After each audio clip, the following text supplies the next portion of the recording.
Welcome to The Sauce, where we're not just talking, we're transforming. Today we're going to talk about something real, why some people disappear, shut down, or seem distant when life gets tough. Have you ever dealt with someone who just vanishes when they're going through stuff? Or maybe you are that person. Join your host Royanne Mitchell as she dives into why people struggle to open up and how we can all grow through it. Enjoy the episode. Hey family, welcome back to The Sauce, stirring up truth and transformation. Look, today we're going to talk about something real. Now, here's the thing. People don't just shut down for no reason. I need you to catch this. Emotional walls get built over time, brick by brick. And those bricks, they're made out of experiences, some painful, some traumatic, and some just the result of having to carry things on your own for far too long. Can I be real with you? Some people were taught early that showing emotions is a weakness. So what do? They tuck it all in, wear a mask, and keep moving. Sound familiar? Yeah. We've all been there at some point. And let me drop this truth bomb right here. Sometimes when folks pull away, it's not even about you. It's about the survival mode they've been stuck in. They've learned that leaning on someone might just lead to disappointment. And after so many letdowns, they decided, you know what? I'll just deal with this on my own. Have you ever been there? I know you have. Opening up is scary. It's scary for some people. It feels like standing on a cliff, and instead of taking the leap, they retreat. Because being vulnerable, that's hard. And it's even harder when the world has taught you that nobody really cares to listen anyway. Whew. Can I talk about it today? Listen, people who struggle to open up often carry the belief that their emotions will burden others. And a lot of times, they've never had someone consistently show up for them. So they think, why bother now?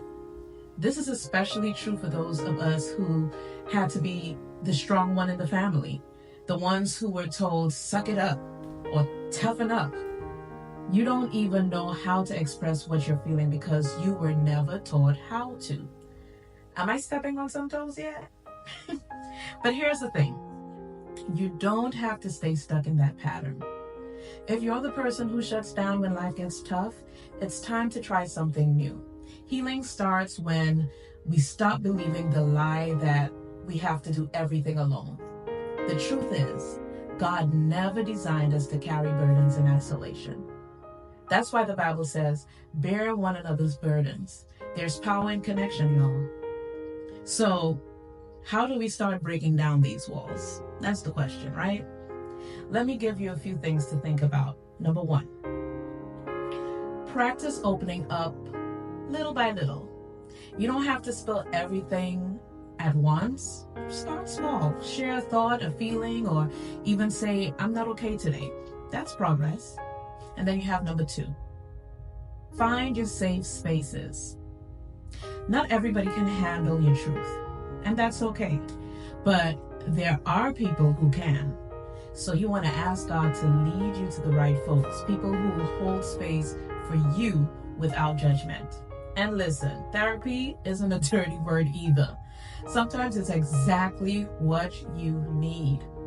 And then number three, flip the script on your thoughts. Instead of thinking nobody cares, remind yourself, there are people who care and I'm worth being heard.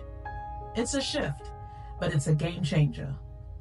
The story you tell yourself about your pain matters. So tell a new story. Now listen, if you're vibing with this and it's speaking to you, please do me a favor, pause right now and hit that like button. Make sure you follow, share this episode, and also subscribe to The Sauce wherever you're tuning in. Somebody out there needs to hear this message, and you could be the one to get it to them. So please help me grow this community. We can grow it together, all right?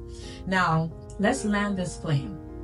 If you're dealing with someone who shuts down, give them some grace. Please do.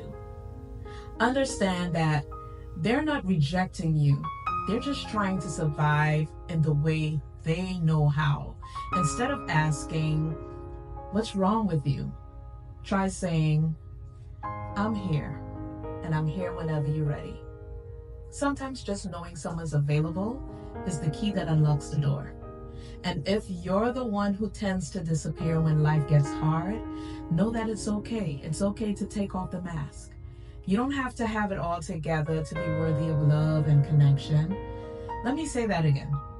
You don't have to have it all together to be worthy of love and connection.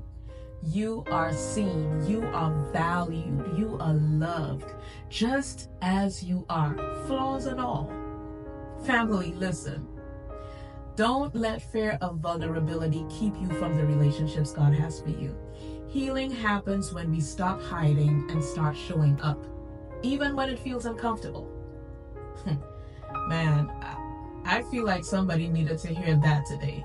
You've been carrying a lot, and God is saying you are not alone.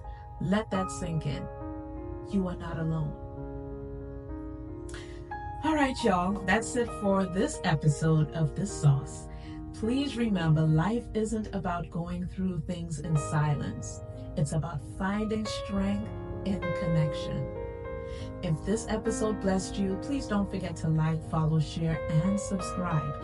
And let somebody know they don't have to carry it all on their own. Until next time, stay blessed, stay connected, and keep stirring up that truth and transformation.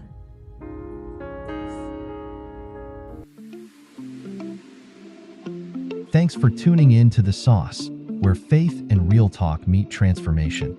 If this episode resonated with you, make sure to subscribe, leave a review, and share it with someone who needs it.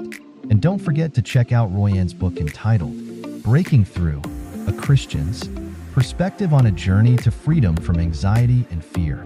Available on Amazon. It's filled with tools for overcoming mental health struggles and walking in freedom. Until next time, remember, this too shall pass, but until it does, what you do in the meantime will determine your outcome. So, stay grounded in faith, take care of your mental health, and let God's peace guide you through every storm.